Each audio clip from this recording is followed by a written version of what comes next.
Sa gitna ng katahimikan ng umaga, bago pa man natin simulan ang araw, inaanyayahan kita na huminto muna, huminga ng malalim, ipikit ang mga mata, at ihandog ang puso sa Diyos.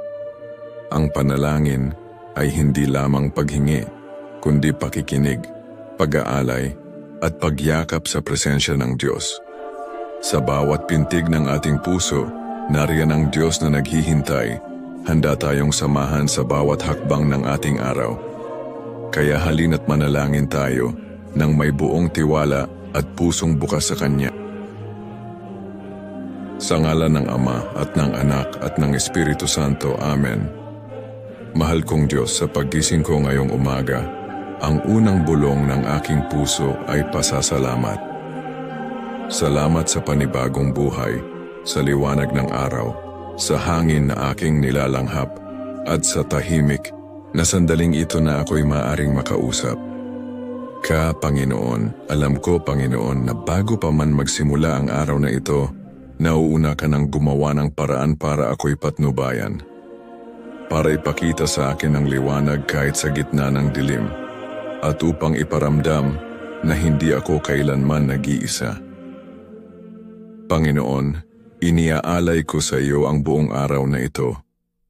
Ang aking mga kilos, salita at iniisip, naway sumalamin sa kabutihang nais mong makita sa akin. Linisin mo po ang aking intensyon. Kung ako man ay mapagod, palakasin mo ako. Kung ako man ay manghina sa pananampalataya, hipuin mo ang puso ko. Ituro mo sa akin, O Diyos, na hindi ko kailangang madaliin ang lahat, na may biyaya sa paghihintay. May layunin sa bawat pagkabigo at may pagpapala sa mga tahimik na tagpo ng buhay. Kapag ako'y napupuno ng alalahanin, ipaalala mo sa akin na hindi ko kailangang buhatin ang lahat, na maaari kong ipatong sa iyong mga kamay ang aking mga pasanin. Panginoon, palakasin mo ang aking loob, lalo na kapag ako'y tinatamaan ng takot, kapag ako'y pinanghihinaan ng loob, kapag tila nawawala ang saysay ng aking mga ginagawa. Sa mga panahong iyon, Panginoon, ipaalala mo sa akin na ikaw ang nagbibigay ng tunay na lakas. Ang iyong presensya ang aking sandigan. Tulungan mo akong maging mas mapagpasensya sa aking sarili, sa iba, at sa mga bagay na wala akong kontrol. Gawin mo akong tagapagdala ng kapayapaan kung saan may gulo, tagapagdala ng liwanag kung saan may pagkalito, at tagapagdala ng pag-asa kung saan may kalungkutan. Sa bawat taong aking makakasalamuha, naway makita nila sa akin ang liwanag ng iyong pagmamahal. Gamitin mo ako bilang instrumento ng iyong kabutihan, hindi upang ipagmalaki ang aking sarili, kundi upang luwalhatiin ka, Panginoon.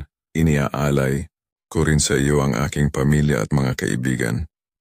Pagpalain mo po sila, hipuin mo ang puso ng mga may sakit, yakapin mo ang mga nag-iisa, kalingain mo ang mga nagdadalamhati, at pagaanin mo ang mga pusong pagod na sa laban ng buhay. At sa mga pagkakataong ako'y tila nawawala sa landas, gamitin mo ang iyong salita upang ituwid ako. Bigyan mo ako ng kababaang loob upang tanggapin ang mga pagkakamali at ng tapang upang itama ang mga ito. O Diyos, sa araw na ito, huwag mo akong hayaang mamuhay ayon lamang sa aking sariling lakas, sapagkat batid ko na kung ako lang, ako'y mahina, ngunit kung kasama kita lahat ay posible. Nais kong mas kilalanin ka, Panginoon. Nais kong magtiwala hindi lamang sa mga panahong magaan ng buhay, kundi lalo na sa mga oras ng pagluha, pagkadapa at pag-aalinlangan. Turuan mo akong manalangin, hindi lang para sa sarili kong kaginhawahan, kundi para sa mga nangangailangan ng iyong awa. Turuan mo akong umibig ng tapat, magpatawad ng buong puso, at mamuhay ng may layunin ayon sa iyong kalooban.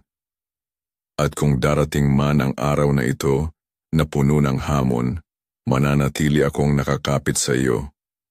Ikaw ang aking sandigan, ikaw ang aking lakas. Ikaw ang aking kapayapaan.